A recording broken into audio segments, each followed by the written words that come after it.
whether it would be a centralized administration or a decentralized administration. Centralized administration means a unitary form of government. Unitary form of government मतलब एक ही central government जिसके पास सारे powers, all kinds of powers, executive powers, legislative powers, judicial powers, all kinds of powers. Or whether it would be a federal constitution. Federal constitution means there is division of powers.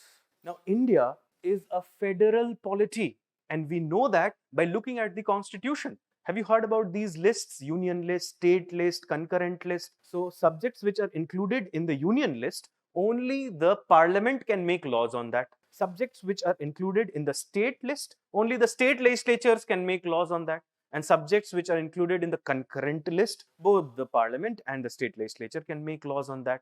So, India is a federation. We come to know about it only from the constitution. But sometimes a particular country is not purely unitary or purely federal. Rather, it is a mixture of both, or it has a mixed polity.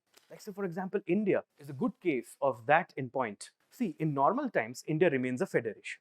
It means there is division of powers between the center and the states. But in the times of emergency, like national emergency or financial emergency or state emergency, which is also known as constitutional emergency or president's rule, India assumes the shape of a unitary government. The state governments become mere agents of the central government, and the division of powers as far as the center and state is eliminated at the time of emergency as far as the center is concerned. Center can make any law on any subject, notwithstanding, it means in spite of that subject being included in the state list.